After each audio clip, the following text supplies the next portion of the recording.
Hello students, bank reconciliation हमारा खत्म होने जा रहा है। अब नेक्स्ट चैप्टर हम रेक्टिफिकेशन ऑफ एरर करने वाले हैं। उसके बेसिक कंसेप्ट सिखाने के बाद डायरेक्ट हम उसके क्वेश्चंस करेंगे। 25th मैंने किया, 26 और 7 ये आपके लिए होमवर्क है। 28, 29, 30 तक क्वेश्चंस है। सारे क्वेश्चंस अब वही आ रहे हैं जो मैंने आपको करवा दिए, बस वही बार बार रिपीट हो रहा है। तो हम 28 और देख लेते हैं। सबसे पहले पासबुक का 10,000 बैलेंस दिया है ओवरड्राफ्ट। ओवरड्राफ्ट मतलब माइनस, ठीक है। First point, check drawn. Check drawn का मतलब मैंने क्या बताया बेटा? Check issue. चेक्स ड्रॉन यानी कि इशूड, ठीक है। हमने चेक इशू किए कितने रुपए के? 20,000 in the last week of March. जैसे ही हमने चेक ड्रॉन किए हैं तो मैं 20,000 रुपए से अपना कैश बुक का बैलेंस डिक्रीज कर लूंगी। But not cleared, but bank में अभी तक ये चेक क्लियर नहीं हुए। 20,000 के चेक अभी तक बैंक में क्लियर नहीं हुए, मतलब अभी तक बैंक में कोई व्यक्ति गया ही नहीं, वो प्रेजेंट ही नहीं हुआ पेमेंट निकालने के लिए। तो बैंक का बैलेंस कुछ भी नहीं हुआ, 0, क्योंकि वो कब हुआ है प्रेजेंट? 3 अप्रैल को, और हम कब का बना रहे हैं? मार्च तक का। तो अब मुझे इधर 20,000 माइनस हो रहे हैं, तो मुझे तो इधर भी माइनस 20,000 करना होगा, तब जाकर दोनों तरफ का बैलेंस क्या होगा? इक्वल। तो check drawn issued but not presented for payment. Check issued but not presented for payment, check drawn not clear, एक ही बात है। तो मैं 20,000 रुपए क्या करूंगी बेटा? Minus. Next, interest on bank overdraft. 1,500 रुपए ओवरड्राफ्ट के पासबुक में माइनस हो गए, but not entered in cash book. Cash book में एंट्री नहीं है, तो यहां तो बैलेंस कम हो गया। मेरे पास कौन सा बैलेंस है? पासबुक। तो मैं पासबुक में ही कुछ भी कर सकती हूं, तो मैं पासबुक में ही कुछ भी मतलब प्लस माइनस में उसी में कर सकती हूँ, कैश बुक में तो कर नहीं सकती। अब यहां बैलेंस यदि 0 है तो मुझे इसको भी क्या लाना होगा? 0। तो मुझे 1,500 रुपए क्या करने होंगे? प्लस इंटरेस्ट ऑन ओवरड्राफ्ट, ठीक है। पूरा लिखेंगे, not recorded in cash book.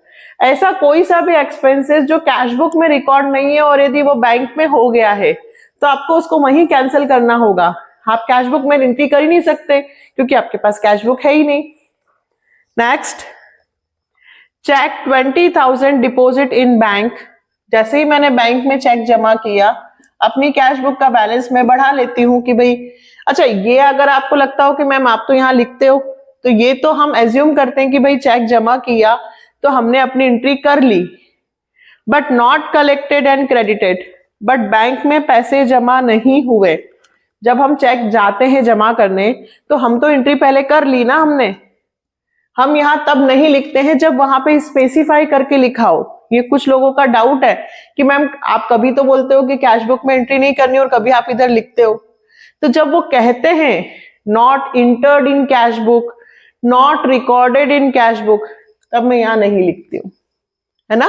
तो अभी मैं चेक डिपॉजिट कर रही हूं, तो मैंने अपने कैश बुक में पैसे बढ़ा लिए कि भाई चेक डिपॉजिट कर रहे हैं, बट बैंक में वो चेक जमा ही नहीं हुआ, तो बैंक का बैलेंस बढ़ा ही नहीं, तो बैंक में कुछ भी नहीं हुआ।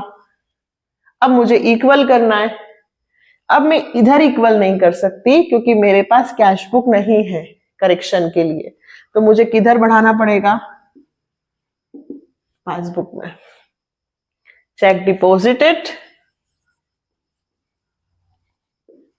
Checks deposited but not collected by the bank, या कलेक्टेड के साथ अगर मैं वर्ड यूज करती हूं क्रेडिटेड तो भी चलेगा, मैंने चेक जमा किए बट बैंक ने जमा नहीं किए, उसने 3 अप्रैल को जमा किए, उसने अप्रैल में जमा किए, मतलब मार्च तक वो चेक जमा नहीं हुए थे, लेकिन मेरा कैश बुक का बैलेंस बढ़ गया था, तो मुझे अपना पासबुक का बैलेंस भी बढ़ाना पड़ेगा क्योंकि दोनों तरफ equal.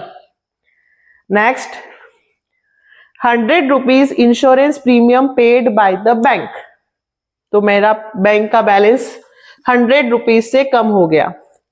Under a standing order has not been entered in cash book, cash book में एंट्री नहीं हुई है।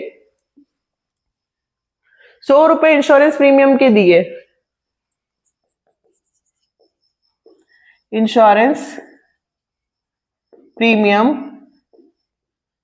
Paid by the bank, not entered in cash book. अब देखिए कैश बुक में कोई एंट्री नहीं है और पासबुक में बैलेंस कम हो गया। अब इक्वल करना है तो मुझे 100 रुपीज वापस प्लस करना होगा। लास्ट, एक ड्राफ्ट 10,000 रुपए favour Atul and company was issued by the bank. ठीक है, बैंक ने चेक दिया, इशू किया 10,000 रुपए का, कैश बुक में भी एंट्री हो गई है 10,000 की, तो मुझे 10,000 से कोई मतलब नहीं है। कैश बुक में भी 10,000 से एंट्री है और बैंक में भी 10,000 से एंट्री है। सिर्फ जो बैंक ने कमीशन के 200 रुपए काटे हैं, bank charging commission 200 rupees, bank ने 200 रुपए कमीशन के काटे, उसकी एंट्री नहीं है। 10,000 की तो दोनों तरफ एंट्री है, तो उससे मुझे मतलब नहीं है। 200 रुपए जो बैंक ने चार्जेस के काटे कमीशन की, उधर एंट्री नहीं है। अब क्या करें? तो जो 200 रुपए बैंक ने कमीशन के काटे, मुझे 200 रुपए वापस प्लस करने होंगे। बैंक चार्ज्ड कमीशन 200 रुपए प्लस।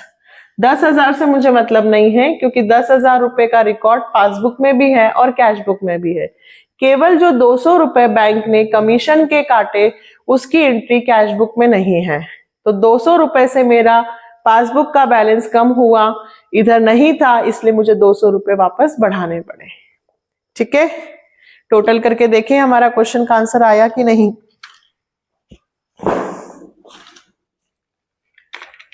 10 और 20 30,000,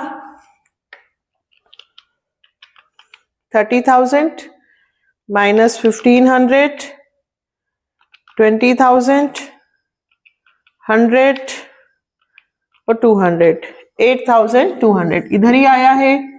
तो ऊपर ओवरड्राफ्ट एज पर पासबुक, नीचे आएगा overdraft as per cash book.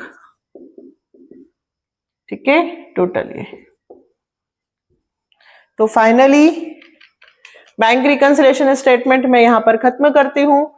मैंने आपको कम से कम 20 समथिंग क्वेश्चंस कराए, 24 समथिंग। आप अगर इन्हीं क्वेश्चंस को प्रिपेयर कर लेते हैं, किसी भी स्कूल के स्टूडेंट से दिए क्वेश्चंस कर लेते हैं, तो डेफिनेटली उनको उनके एग्जाम का क्वेश्चन बिल्कुल आएगा। यदि किसी को किसी भी एडजस्टमेंट में डाउट हो या उसे नहीं आया, तो यदि वो कमेंट सेक्शन में लिखेंगे तो मैं डेफिनेटली उसका वीडियो बनाकर उसे एक्सप्लेन करूंगी। ठीक है, नेक्स्ट चैप्टर के साथ मिलेंगे। आपका लाइक, सब्सक्राइब एंड शेयर मुझे मोटिवेट भी करेगा और आगे और आपके लिए अच्छे अच्छे वीडियोस में लेकर आऊंगी। ठीक है, तो बाय।